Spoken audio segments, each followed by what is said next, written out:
카페에 도착한 재훈 씨는 한동안 아무 말 없이 그냥 앉아 있었다. 나도 말없이 있다가 가방에서 USB를 꺼냈다. 처음 의뢰할 때 얘기하고 보여주기도 했던 USB였다. 전직 형사였던 재훈 씨는 원본 USB를 분석하면 사건을 보다 확실하게 재구성할 수 있을 거라고 했다. 동욱 씨와 상우 씨의 죄를 입증할 수 있을 거라고도 했다. 하지만 그것은 단지 희망의 말이었을까? 아니 어차피 수아 씨에게는 그러한 희망이 필요 없는 것일까? 그는 여전히 말이 없었지만 무언가 그럴 줄 알았다는 표정이었다.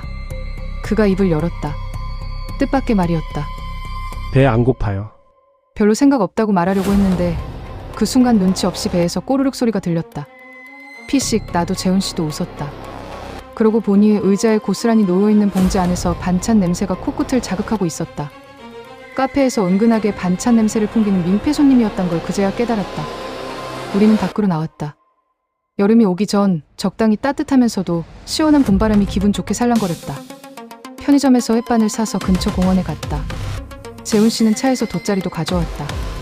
돗자리를 가지고 다녀요? 돗자리뿐이겠어요. 그가 가볍게 미소하며 답했다. 우리는 마치 소풍 나온 커플처럼 돗자리에 앉아 하얀 쌀밥에 반찬을 먹었다. 간이 잘 맞으면서도 감칠맛이 나는 반찬들이었다. 맛있죠? 사실 조사하면서 몇 번 사 먹어봤거든요. 재훈 씨가 맛깔스럽게 밥을 먹었다. 그러고 보니 남자와 마주 앉아 이렇게 밥을 먹는 것이 참으로 오랜만이란 걸 깨달았다. 나 역시 반찬이 입에 맞아 밥을 쓱싹 한 공기 비웠다. 미처 의식 못했지만 하루 종일 커피 외엔 제대로 먹은 게 없어 배가 고픈 상태기도 했던 터였다. 다 먹고 나자 재훈 씨가 말했다. 시간이 필요할 거예요. 주어가 없는 말이었다. 그것이 나를 향한 말인지 수아 씨를 향한 말인지 알지도 못하면서 나는 고개를 끄덕거렸다. 맞아요. 시간이 필요한 일이죠. 그렇다면 얼마간의 시간이 지나면 괜찮아질 수 있을까요? 이제 너무 어두워졌어요. 집에 데려다 줄게요. 남편한테 오늘 민정이 집에서 자고 간다고 해서 집에는 갈 수 없어요. 그럼 어디든 데려다 줄게요. 일어나죠. 그가 앞장서서 걸었다. 이상하게 믿음이 가는 사람이었다. 그의 차를 탄다고 해도 어떤 일도 일어나지 않을 것 같다는 확신. 하지만 그렇다고 누군가를 쉽게 믿을 수는 없었다. 수아 씨도 동욱 씨를 그렇게 믿었을 것이다. 얼마나 많은 여자들이 믿었다가 믿을 수 없는 일을 겪게 됐을까. 혼자 갈게요. 재훈 씨의 차 앞에 다와갈 때쯤 내가 말했다. 그를 못 믿어서는 아니었다. 오히려 그 반대였지만 그냥 오늘은 이렇게 헤어지는 것이 맞다는 생각이 들었다. 잠시 나를 보던 그는 알았다고 고개를 끄덕였다. 그럼 그렇게 해요. 혹시라도 내가 필요하면 또 언제든 전화해요. 이번엔 내가 고개를 끄덕였다. 그의 차는 한치의 머뭇거림도 없이 달려가는 야수처럼 내게서 멀어져 갔다. 잠깐 동안 안락했던 마음이 다시 흔들거렸다. 인생이란 게 원래 뜻대로 되는 게 아니라지만 내가 본 판도라의 USB가 수아 씨에게 도움이 될 줄 알았다. 그녀가 이걸로 과거의 사건을 해결할 수 있기를 바랐다. 짧고도 어리석은 생각이었다. 고작 이걸로 뭘 할 수 있겠어. 괜히 잊고 사는 그녀를 힘들게 한 것 같다는 자책감이 들었다. 그렇게 시간이 일주일 정도 흘러갔다. 한 달간의 연차를 끝내고 나는 일터로 복귀를 해야 했지만 복귀와 함께 퇴사를 준비했다. 유산 후 몸 상태가 힘들면 더 쉬어도 좋은데 퇴사는 갑자기 무슨 얘기냐고 원장님이 당황해했다. 아무래도 당분간 쉬어야 할 것 같다고 일할 수 있는 상태가 아니라고 솔직하게 말씀드렸다. 몸보다는 마음 상태가 힘들다는 말은 굳이 하지 않았다. 다만 5년치의 퇴직금은 분할해서 줘도 괜찮다는 말을 덧붙였다. 사람을 구할 때까지는 일을 하면서 단골 손님과도 인사를 나누기로 했다. 하나씩 정리를 끝내면서 마음의 안정감을 찾고 있었다. 그리고 이제 동욱 씨에게 이혼을 통보해야 할 차례였다. 유산 이후 내 눈치를 보고 있던 그에게 저녁에 집에서 얘기를 하자는 메시지를 날렸다. 알았다고 답한 그가 일찍 퇴근해 집에 왔다. 주방 식탁에 앉아있는 나를 보자 그 얼굴이 어두워졌다. 손만 일단 씻고 올게. 그가 잠시 화장실에 다녀오는 동안 몇 번이나 숨을 골라 쉬었다. 이혼하자는 얘기를 꺼내면 그가 어떤 반응을 보일까. 혹시나 하는 생각에 나는 휴대폰으로 녹음 기능을 켠 후 내 옆에 뒤집어 두었다. 잠시 후 그가 마주 앉았다. 할 얘기가 있다며 무슨 얘기야? 이혼하자. 짧게 내뱉은 한마디. 그는 전혀 예상 못했다는 듯 당황한 표정을 지었다. 뭐? 갑자기 그게 무슨 소리야? 진심으로 하는 소리야? 응, 많이 생각해봤어. 이혼을. 이혼은 무슨 이혼이야? 아니 내가 뭐 잘못했어? 잘못한 게 있으면 말을 해봐. 고칠게. 전혀 고칠 생각 없는 말투였다. 자존심이 잔뜩 상해 으르렁거리는 한 마리 짐승 같았다. 잘못한 거 없고 고칠 것도 없어. 내가 이제 더 이상 자기를 사랑하지 않아. 갑자기 그가 식탁을 주먹으로 콱 내리쳤다. 처음 보는 모습이었다. 사랑. 야, 무슨 사랑 타령이야. 솔직히 이혼을 요구해도 내가 해야지. 너 최근에 나랑 한 적 있어? 임신 초기엔 초기라고 못해. 유산에서는 유산했다고 못해. 한 달 지났으면 병원에서도 부부 관계해도 된다고 그래. 부부 사이에 섹스 안 해주는 것도 이혼 사유야. 알아 몰라. 그는 흥분했다. 그에겐 우리 사이에 부부관계가 없던 게 가장 큰 문제였던 걸까. 그렇게 본색을 드러내주니 오히려 마음이 점점 홀가분해지고 있었다. 이게 당신의 진짜 모습인가 보네. 다정한 척, 내 몸 위해 주는 척하면서 속으로는 내가 부부관계 거부하는 것 때문에 잔뜩 불만이었나 보다. 그치. 나는 오히려 점점 더 차분해지고 있었고 그는 점점 더 흥분하고 있었다. 그것만 불만이었겠어? 우리가 집에서 밥같이 먹은 지가 언젠지 알아? 병가라고 한 달 내내 집에 있으면서 내 저녁 차려준 적 있어? 오늘 저녁에 집에서 얘기하자길래 나는 이제 당신이 정신 차리고 진수성찬이라도 준비한 줄 알았네. 어디 그뿐이야. 저번엔 외박까지 했잖아. 나도 참는 것도 한계가 있어. 그가 손을 부들부들 떨고 있었다. 간신히 참고 있는 그를 건드리고 싶었다. 나를 때린다면 그 또한 그의 죄를 쌓는 것일 테니 얼마든지 맞아줄 생각이었다. 나야말로 참는 것도 한계가 있더라. 당신 그 영상 매일 생각나. 알아? 그 영상이 뭐? 마침내 그는 폭발한 듯 자리에서 일어났다. 말해봐. 그 영상이 뭐 어쨌다고.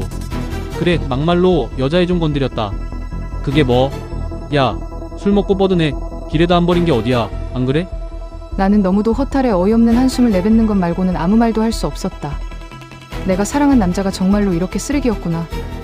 내가 아무런 말이 없자 그는 더 폭주했다. 길에 버렸으면 다른 남자들한테 무슨 일 당했을지도 몰라. 근데 내가 호텔에 옮겨다 주고 어린 마음에 좀 만졌어.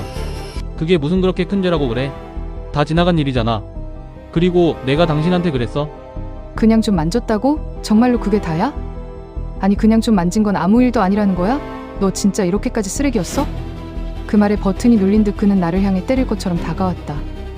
어디 한번 때려보라는 듯 나도 일어서서 마주섰다. 내 기세에 오히려 그는 내 앞에서 멈춰섰다. 말 함부로 하지마. 나도 그 일로 힘들 만큼 힘들었으니까. 겨우 참는다는 듯 낮게 내뱉는 그가 혐오스러웠다. 힘들 만큼 힘들었다고? 뭐가 힘들었는데 따져 물을 힘도 없었다. 한때나마 내가 사랑했던 그가, 내 아이의 아빠였으면 싶었던 그가 이 정도의 인간밖에 되지 않는다니 수치스러웠다. 넌 진짜 인간도 아냐. 다른 사람도 아니고 후배였잖아. 그의 얼굴이 차갑게 굳었다. 하지만 이내 비열하게 웃으며 말했다. 내 뒷조사라도 한 거야? 그래, 그럼 알겠네. 걔가 나 좋아했다는 거.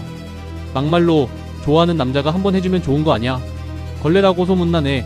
나중에 어디서 임신한지도 모르는데 내 애라고 하면서 협박하는데 나라고 안 힘들었겠냐고.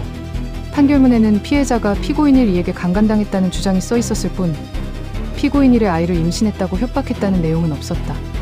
당신 애라고 협박했다고? 그럼 힘들긴 했겠네. 근데 호텔엔 당신이랑 상씨 둘 다 들어갔는데 왜 당신한테만 협박한 거래? 나는 정신을 차리고 남편의 편을 들어주는 척 물었다. 일종의 유도신문이었다. 격앙된 감정이 조금 진정이 된 듯 남편은 자리에 앉으며 아무렇지 않게 답했다. 외긴 상우 그 자식은 묶었거든. 묶었다고? 되묻는 나를 향해 그가 웃었다. 맘껏 하고 다닐 거라고 정관 수술했다고. 미친놈이지. 웃는 그가 징그러웠다. 온몸에서 소름이 오소소 돋는 것만 같았다. 하지만 그를 더 구슬릴 타이밍이란 생각이 직감적으로 들었다. 근데 당신 만지기만 했다며. 정말로 그 후배가 꽃뱀처럼 말도 안 되는 주장을 한 거야? 솔직히 나도 술 취했고 남잔데 만지기만 했겠어? 근데 생각해봐. 한 번 안에 했다고 바로 임신이 돼? 그렇게 임신이 쉬워. 걔가 괜히 다른 남자랑 자놓고 내 애 임신한 거라고 덤탱이 씌우려고 했던 거지. 그것은 완벽한 자백이었다. 휴대폰의 녹음 기능은 아주 잘 돌아가고 있었다. 나는 더 대화할 가치도 느끼지 못했다. 당신 많이 힘들었겠다 진짜. 영혼 없이 내뱉는 말에 그는 위로를 받기라도 한 걸까? 그니까 학교에서도 소문나고 그 이후에 고소당하고 까딱 잘못됐으면 지금 회사도 못 들어갔을 거야. 나도 힘들었던 과거라고. 이제 묻어두고 우리 둘이 잘 살면 돼. 응? 자기 닮은 예쁜 딸 낳아서 행복하게. 응? 나는 인간의 탈을 쓰고 얼마나 비열할 수 있는지를 실시간으로 보고 있었다. 내 얼굴에서 조소가 절로 흘러나왔다. 나 닮은 예쁜 딸은 내가 알아서 낳을게. 너 같은 남자를 아빠로 만들 수는 없어. 무슨 소리 하는 거야 지금. 그래서 정말로 이혼하겠다고? 나는 아무렇지 않게 휴대폰을 챙겨 돌아서며 말했다. 그래, 어차피 혼인신고 안 했고 청약 당첨된 아파트가 걸리긴 하는데 그거 당신 단독 명의로 바꿔. 돈 가지고 싸우느라 당신 계속 보고 싶지 않으니까. 단원수에 들어간 돈은 현금으로 좀 주면 좋겠어. 집은 구하는 중이니까 빠른 시일 내로 나갈게. 그동안은 책방 내가 쓸게. 허망한 표정으로 나를 보고 있는 그에게 정리된 말을 와르르 쏟아냈다. 그에게 덧붙였다. 당신이 진짜로 힘들어졌으면 좋겠어. 그렇다고 잘못한 걸 깨달을 수 있을진 모르겠지만 내 결심이 흔들리지 않는다는 걸 깨달은 듯 그는 나를 따라오지 않았다. 다만 그 자리에 앉은 채 크게 소리쳤을 뿐이다. 너 진짜 후회하게 될 거야. 책방에 들어온 나는 피식 웃었다. 내가 후회하고 있는 것은 당신과의 결혼이야. 그리고 얼마 지나지 않아 집을 구해 나온 나는 그가 10여 년 전 호텔에서 일어난 일로 인해 고소당했다는 소식을 들었다. 특수강간 혐의로 상우 씨와 함께 수아 씨로부터 형사고소 당한 것이었다.